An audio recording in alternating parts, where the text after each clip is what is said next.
Hello, you mega malt teasers. And thank you to Angela ABC for that malt mention. Well, hello, I'm Ralphie. Welcome to the Bothy. Welcome to Ralphie Review 1033, where I am going to review this rather delicious bottling of Mortlach. Mortlach being a single malt Scotch whisky from the Speyside region, just near to Dufftown, the town of Dufftown, and it's got a lot of character. It always has, but you don't really notice it so much in the official bottlings because they're engineered for the less discerning consumer. And this sounds arrogant, elitist and snobby and exclusiving, and I'm perfectly aware of that, but I'm just calling it as it is. I totally understand why many distilleries, particularly larger distilleries, will tame down what they bottle so as that will appeal to a much broader array of palates of people who want to consume Scotch single malt whisky because it's posh and luxury, but they don't want to be confronting too much flavour because, frankly, when you're busy consuming a whole load of volume of stuff, you really don't have time to take in the detail. And I'm not alone in having this opinion. You find it with those who eat real food. You find it with people who actually make their own homemade soup with lots of flavour and, by default, a lot more nutrition than some of the garbage which you will find out of a tin sitting in a supermarket shelf. It goes for any commodity. It goes for cars, it goes for watches. People, when they don't look at the detail, are very careless and lazy consumers. And one reason for that is because they're in a rush. But we're not going to rush this review. We're going to take our time. And one specific reason for that is this is a very tasty whisky and it smells absolutely delightful.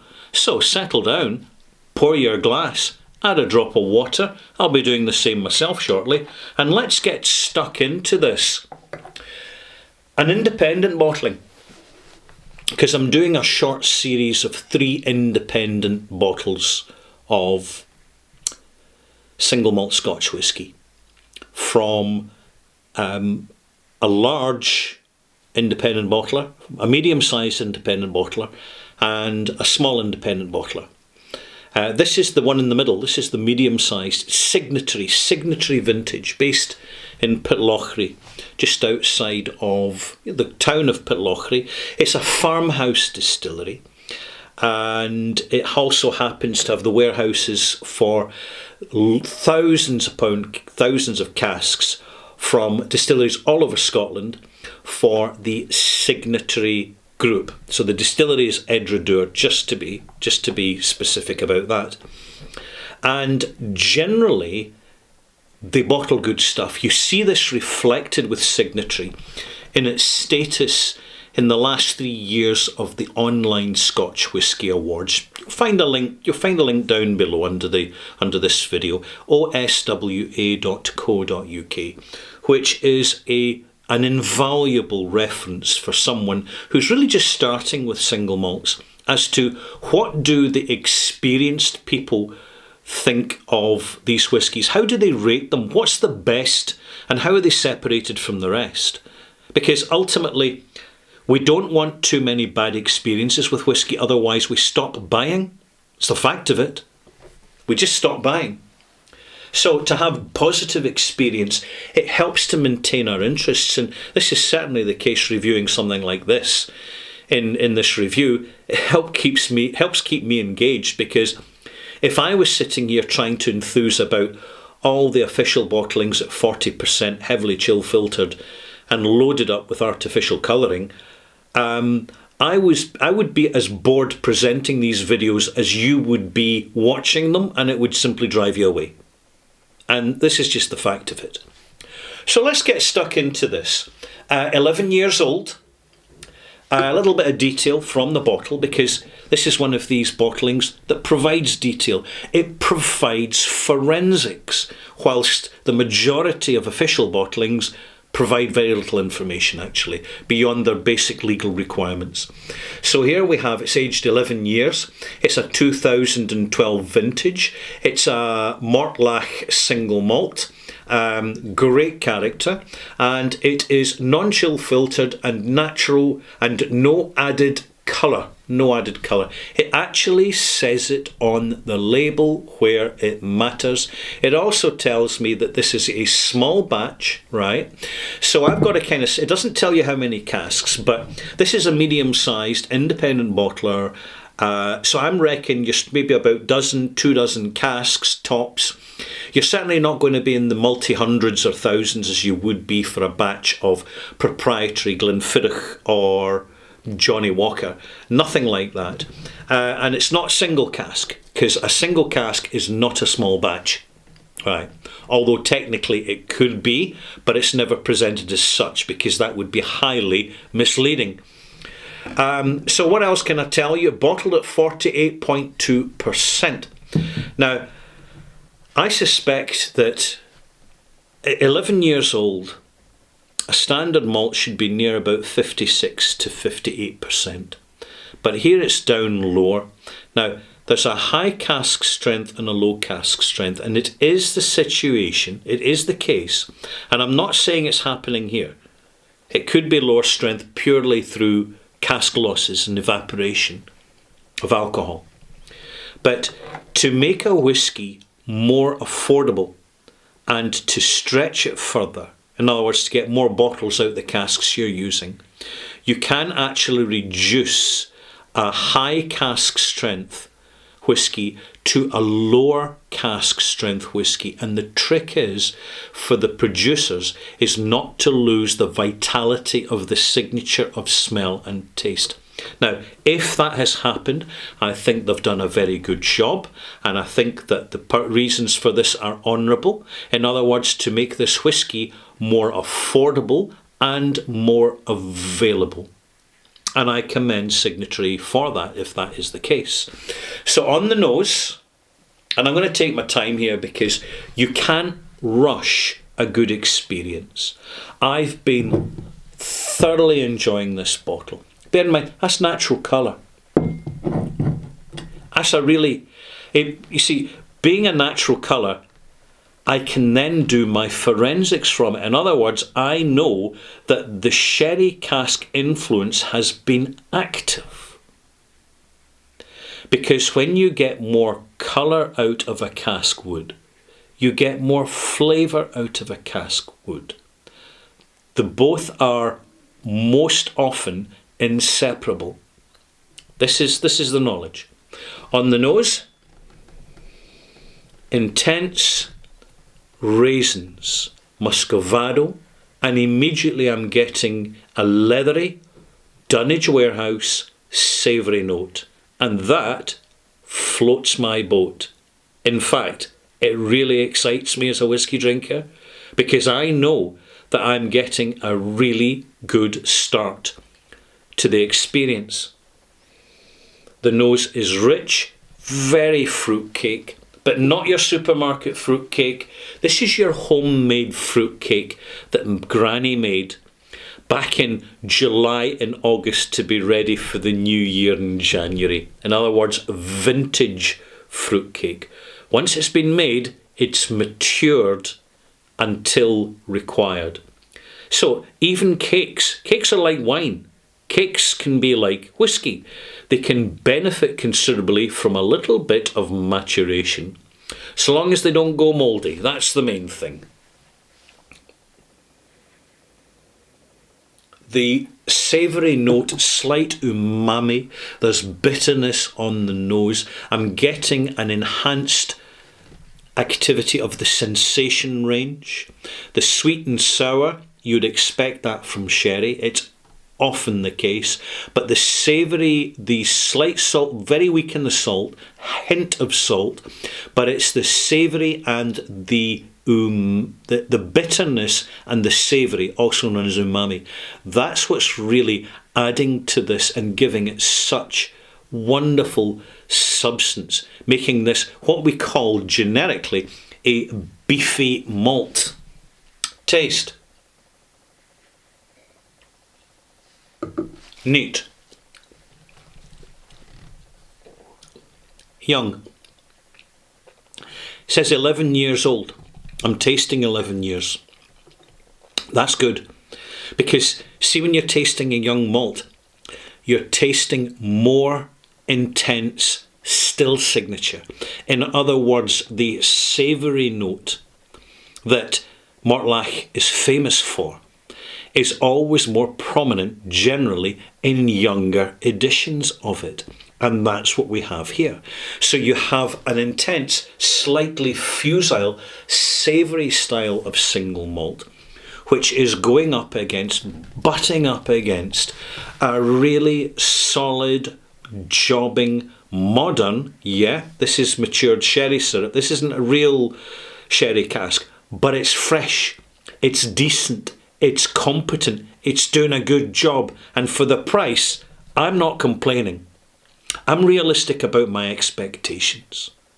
And I feel very well rewarded for putting my money down on the counter to buy this whisky. I'm going to add some water now. And I'm going to give you some advice.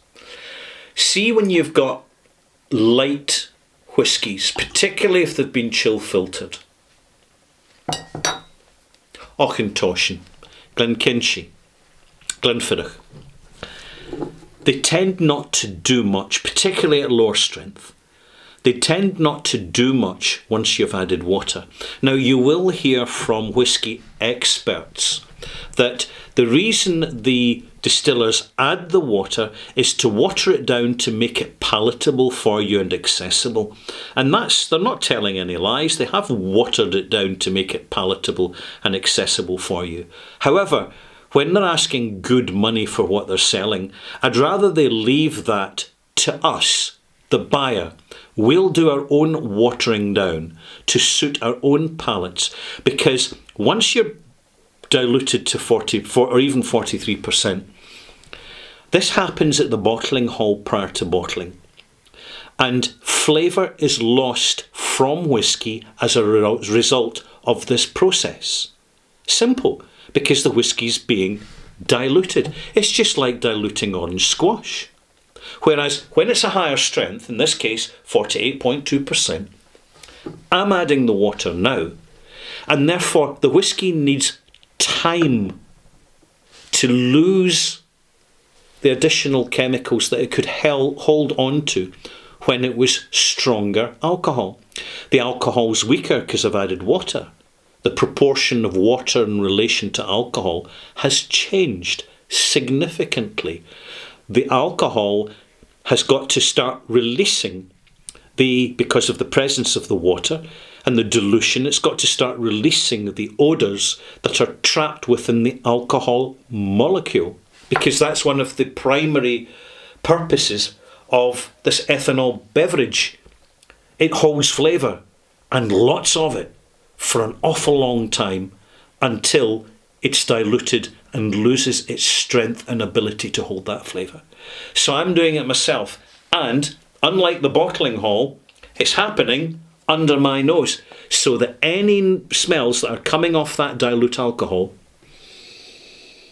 are within very easy reach for me to enjoy, and I am thoroughly enjoying this wonderful, delightful, modern, contemporary take on an old school classic sherry monster that you'd find in the old days from Adelphi, independent bottlers in particular.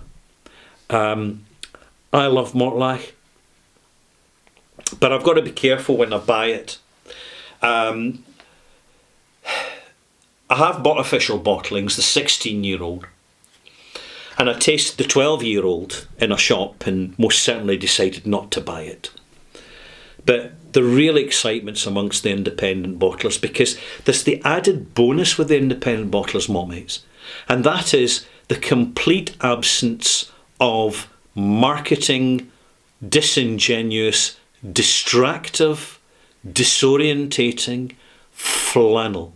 There comes a point, it's fine, we're very tolerant of that when we start our whisky journey, but my goodness, it's such a repeat formula that the novelty really wears off, and it becomes almost an alarm call that something's wrong with the whisky when you get intense marketing filler. So to have, with the independent bottlers, this wonderful marketing free zone is so refreshing.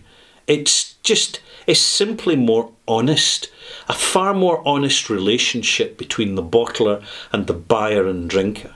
The dynamic between the producer and the consumer, the customer, is so different with independent bottlers. And they're the absolute, really, they are the backbone of Scotch whisky's reputation, particularly single malt. Although you're finding now that it's amongst the small distilleries, the new distilleries, that you're getting this reinvigoration of the traditional blended Scotch formula, and you find this with Thompson Brothers' 6-year-old blend and Ardnamurchan's Maclean's Nose. Both excellent, affordable, reasonable budget whiskies, which deliver far more than the mainstream proprietary brands, which don't have to deliver flavour for a simple reason. They're delivering a brand, and that's different. Walk round your supermarket and see all the stuff that's being sold there that isn't really nutritious food. It's a brand. It's all about the recognition and the familiarity of these brands, and that's what helps people who don't think about what they consume. It helps them to decide what to consume, because they want to consume what other people are consuming. And it's just whether it be a can of Monster, a bottle of blend off the back shelf, tucked away beside the cigarettes. This is a whole different world, and when you connect with a bottle of this, it's a coming of age. It's a graduation. It means that you, to even have this bottle, you've got the knowledge, you've got the experience, you're doing your apprenticeship, and you know where to go to find the information to guide you on your next purchase. And that is one of the things that the internet is all about. Another taste of this before I give him a malt mark. See the Scotch mist? Scotch mist in that glass. It's a beautiful thing. It's proof of authenticity. They're not just saying non-chill filtered. They're showing non-chill filtered. It's more grapefruit rind and lemon on the nose now, so a bit more citrus on the nose. Grain citrus as well. The fusiles become a little more vegetal, so a little bit more oregano. I'm also getting a little touch of thyme and a little bit of menthol as well. Complex, understated, big, beefy. You can't go wrong with this. It's a joy, an absolute joy.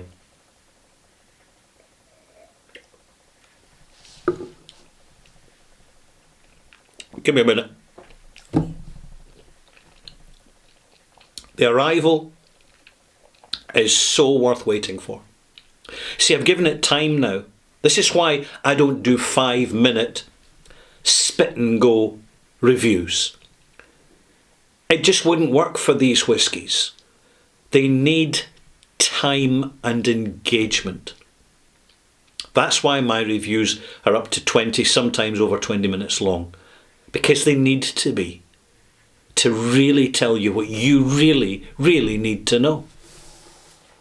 And this is just the brown sugar, dry brown sugar, muscovado, bitter grain, sour, slight sour greenwood, the rich toffee, savoury, slight bitterness, but a substantial bitterness. The arrival just keeps going on and on and on. You don't get that with flimsy bottlings. You only get it with authentic bottlings. And you'll find it when your palate's ready for it. Really coats so beautifully. The sherry is super clean cask, very modern.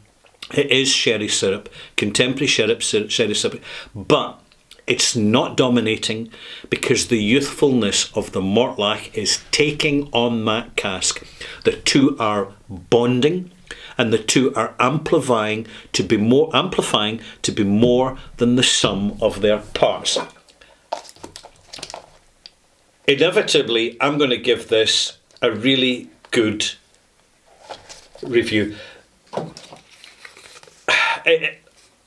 It's just a joy. 87, right? 87 out of 100. It's a malt mark. It's a very generous malt mark. But do you know, it's not about the age. It's really not. Age would start to go against this.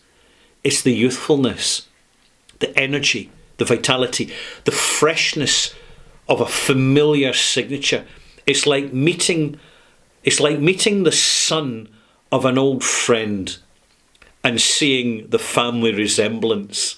And I'm just going to have to slow down in this bottle to make it last a little bit longer. Hey, cheers. If you want to pop back again shortly for my Ralphie Review 1033 Extras, I'm just going to kind of do a little bit of a freewheeling slight ramble on the stages of development as we get to know whisky, what the stages are, and just kind of informally go through them so you can see where you are in that journey, and just see what level you're going to take it to next. See you soon, malt mates.